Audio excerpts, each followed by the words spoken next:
a nota daquela última prova de matemática, sabe? Aquela que definiu se o aluno passava de ano ou não tivesse, tipo, absolutamente nada a ver com as equações que estavam ali no papel. Nossa, isso soa absurdo, né? Muito. E se, no fundo, essa nota estivesse sendo influenciada pelo fato do aluno estar com a farda limpa, pelo cabelo estar penteado, ou até por ele ser quieto demais na sala de aula? É um cenário que incomoda profundamente quem é da área. Mas olha, expõe a realidade nua e crua das nossas escolas. Sabe, nós temos muito hábito de olhar para a avaliação escolar como algo puramente matemático. Uhum. Algo objetivo, quase clínico, né? Exato, clínico.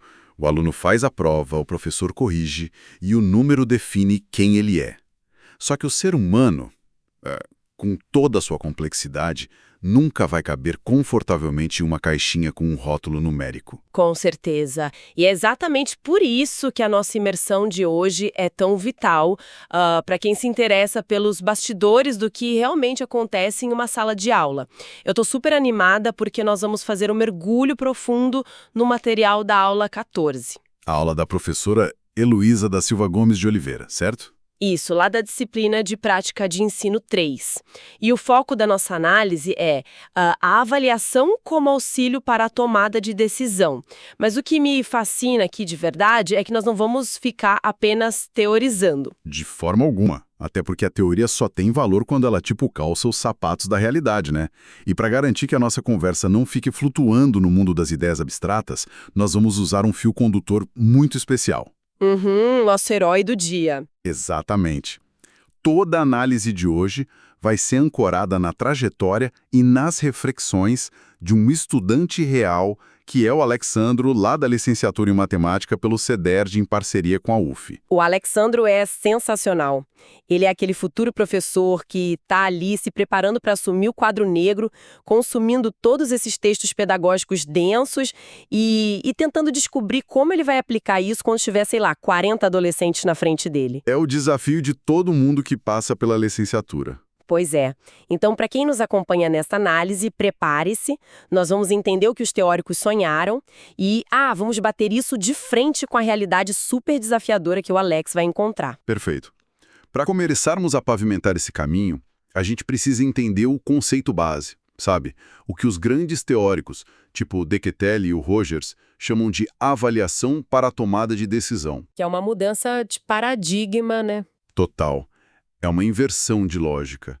A prova deixa de ser o fim da linha, aquele instrumento de punição ou de ranqueamento que encerra o assunto ali mesmo. Em vez disso, ela se torna uma ferramenta de coleta de dados para fundamentar e validar escolhas. Ela basicamente diz ao professor e ao aluno qual deve ser o próximo passo pedagógico. Gosto muito de pensar nisso como um GPS de carro, sabe? O modelo tradicional de avaliação é tipo um guarda de trânsito que simplesmente te dá uma multa por ter entrado na rua errada e vai embora. Te pune e não te ajuda a chegar no lugar. Exato. Já a avaliação para tomada de decisão, ela atua como GPS. Ela identifica que a rota foi desviada e, no mesmo instante, começa a recalcular o trajeto para garantir que o destino final, que é a aprendizagem, seja alcançado. Essa analogia do GPS é excelente. E aqui no Brasil, a partir ali dos anos 80, esse GPS pedagógico ganhou dois grandes engenheiros teóricos. Duas figuras centrais que, olha, quem nos escuta precisa dominar. Estamos falando de Stuffelben e Lucchesi, certo? E isso mesmo. Eles chegam à mesma ferramenta, mas, assim, partem de premissas incrivelmente diferentes. O Stuffelben possui uma visão bem mais sistêmica e gerencial. Mais fria, talvez. Um pouco. Para ele, a avaliação serve para garantir a eficiência do processo. É quase como uma auditoria, sabe? Vamos avaliar para corrigir rotas e garantir o melhor produto educacional possível. Entendi. O Stuffelben olha para a engrenagem, né? E quer que ela rode sem atrito. Mas e o Lucchesi? Pelo que eu vi no material, a pegada dele foge bastante dessa linguagem administrativa. Foge totalmente. O Lucchesi traz uma carga de justiça social poderosíssima para essa discussão. Ele enxerga que, historicamente, a avaliação tradicional foi usada como um mecanismo para reproduzir desigualdades e até para domesticar os alunos. Nossa, domesticar é uma palavra forte, né? Muito forte. Então, o que ele propõe? Ele diz que a avaliação para tomada de decisão tem que ser um antídoto contra essa exclusão social. Pro Lucchesi, nós avaliamos para libertar. Ah, que lindo isso! É fascinante. O professor usa a prova para diagnosticar exatamente o que falta para aquele aluno, especialmente o de origem mais vulnerável, aprender.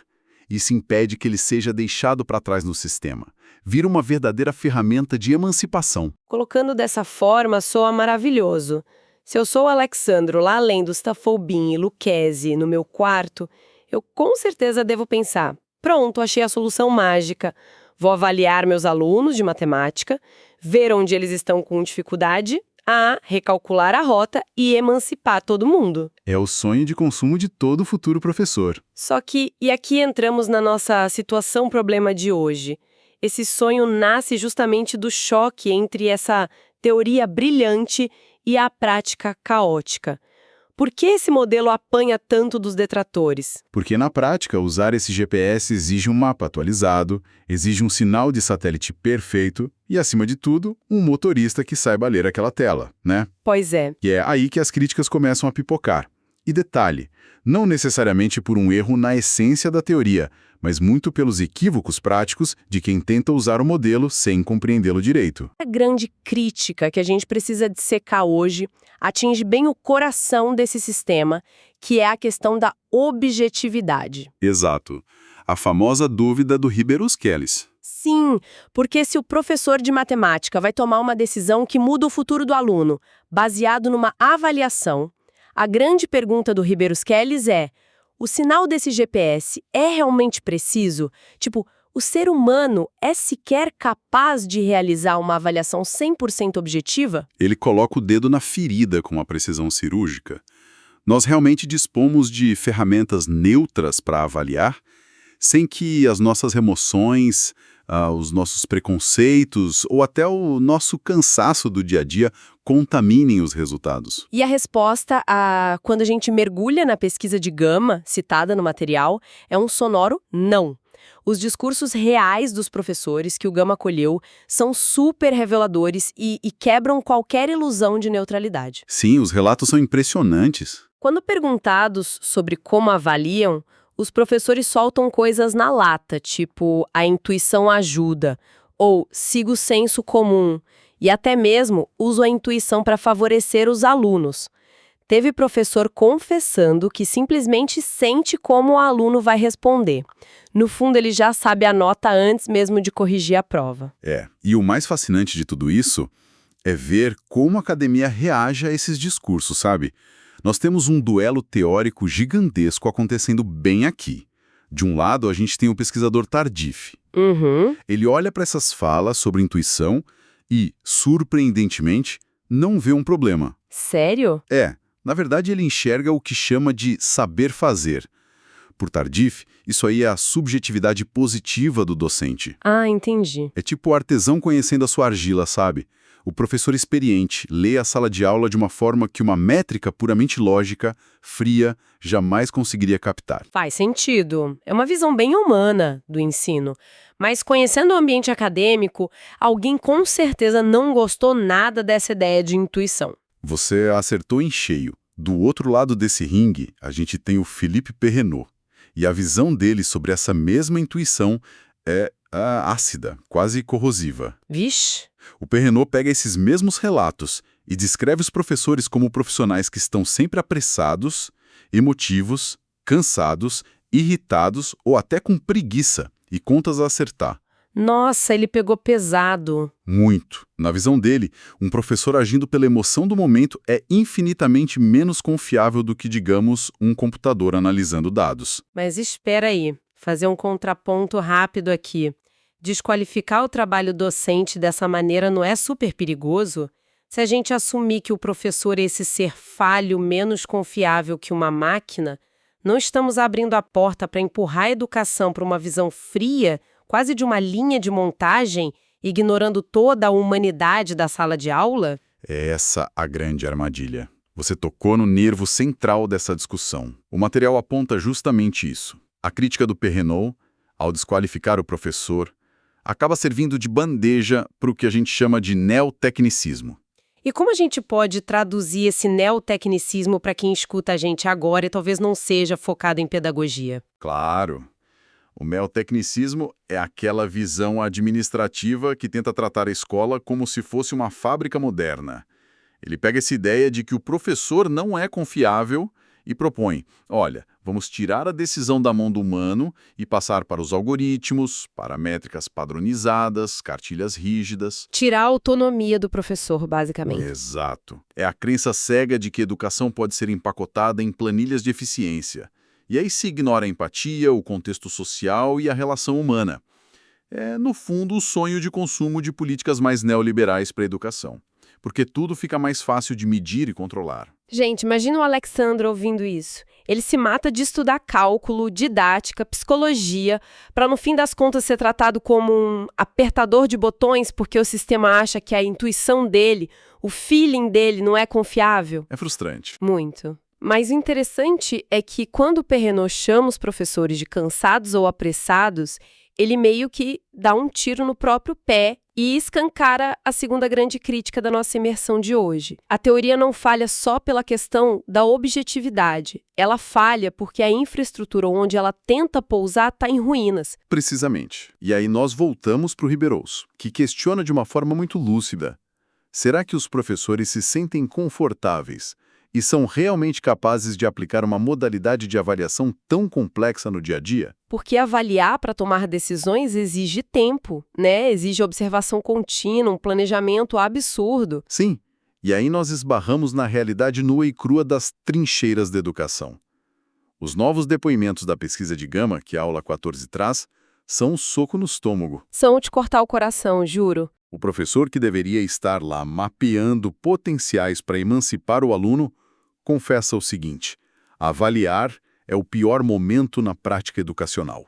E outro questiona: como avaliar o aluno de acordo com suas potencialidades se temos turmas cheias e precisamos trabalhar em muitos lugares? Tem uma fala que me marcou demais que o professor diz: usava a prova por conteúdo antes de ter 3 empregos.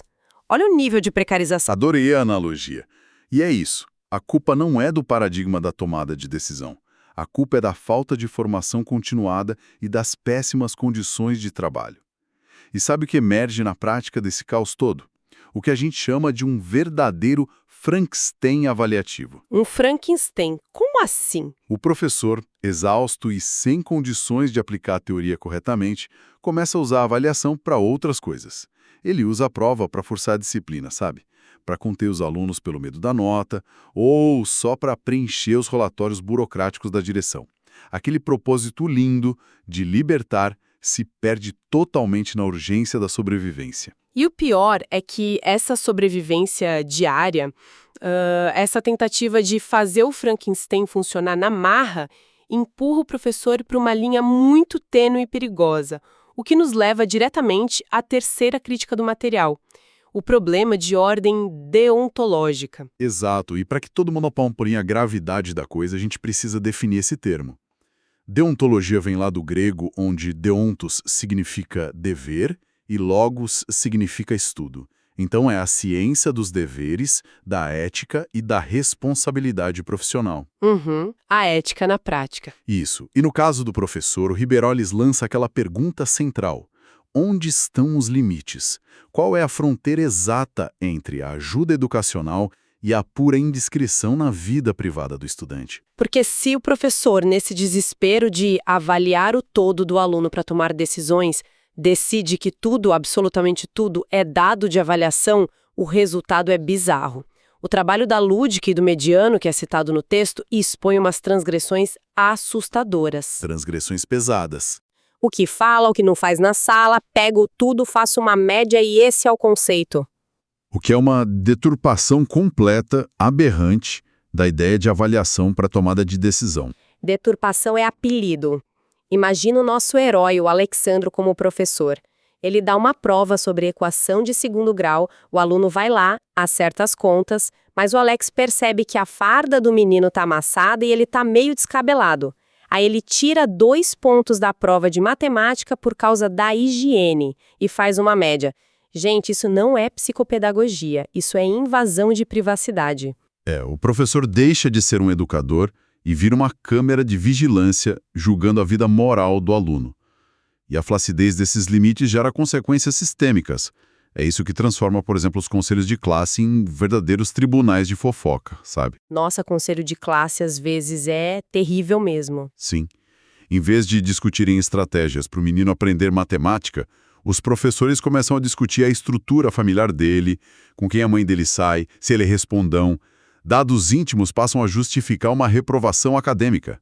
A ferramenta que o Lucasiano imaginou para romper a exclusão passa a ser a própria máquina que exclui o aluno considerado desajustado. O que nos encaminha, de um jeito meio assustador, para a última categoria de críticas da nossa análise de hoje.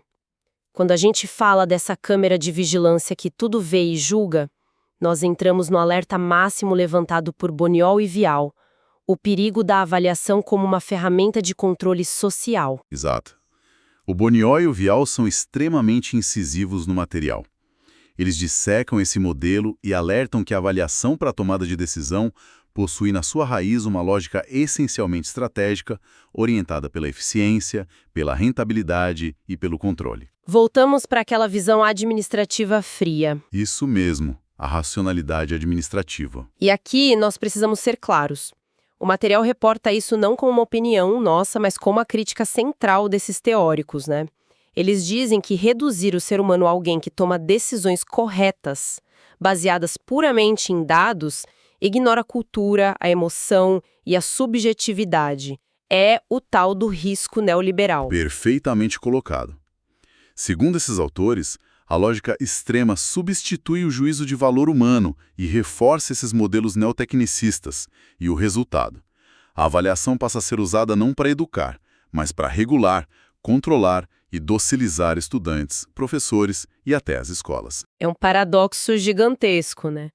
Porque, então a avaliação que o Stuffelbein desenhou para garantir rentabilidade e eficiência acaba colidindo de frente com o sonho do Lucchesi de emancipação. Ela colide e, nas condições atuais, acaba esmagando o sonho da emancipação. A lógica do controle engole o propósito de libertação. Uau! Depois dessa tempestade toda de críticas densas e de ver a teoria desabar sobre os ombros de professores super sobrecarregados, como a gente amarra isso tudo? É aqui que nós trazemos o Alexandro de volta para o centro do palco. Como um futuro professor de matemática processa tudo isso e se prepara para o quadro negro amanhã? É a melhor parte. A reflexão final do Alexandro é de uma lucidez e de uma sabedoria prática admiráveis. Depois de ler tudo isso, dos sonhadores aos críticos mais ácidos, a síntese dele é brilhante. Não existe modelo perfeito. Simples assim, né? Simples assim. O segredo, segundo ele, é o preparo. É o professor conhecer bem os modelos para adaptá-los às circunstâncias reais e aos objetivos da sua turma. E ele destaca um ponto muito tocante sobre aquela questão da invasão de privacidade que a gente falou. O Alex percebe que a confiança natural que se cria na sala de aula gera revelações. É normal o aluno, depois de um tempo, ir desabafar sobre um problema pessoal grave que está travando o aprendizado dele. Sim, porque o professor se torna uma referência, um porto seguro. Exato. E o Alex diz que colher essas informações é importante, sim, para contextualizar as aulas, mas o limite tem que existir.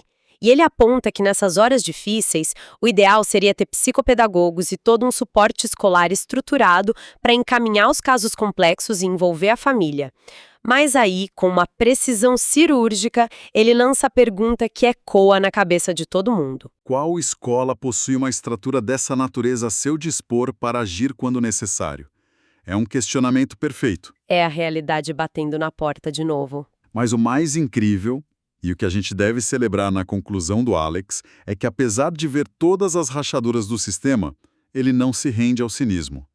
A constatação final dele é que, seja qual for o modelo teórico adotado, o limite deve existir, e o objetivo inegociável é um só: auxiliar na aprendizagem do aluno. Que maravilhoso! Auxiliar na aprendizagem, essa é a verdadeira bússola. E, caminhando para o nosso encerramento, acho que esse é o ponto perfeito para amarrarmos tudo que discutimos hoje, né?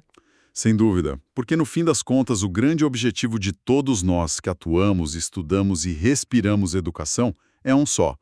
Precisamos acabar de uma vez por todas com esse divórcio entre o ensino e a avaliação. Eles precisam andar de mãos dadas. Disciplina pedagógica não é perfumaria, é a essência do professor que faz a diferença. E fica a reflexão.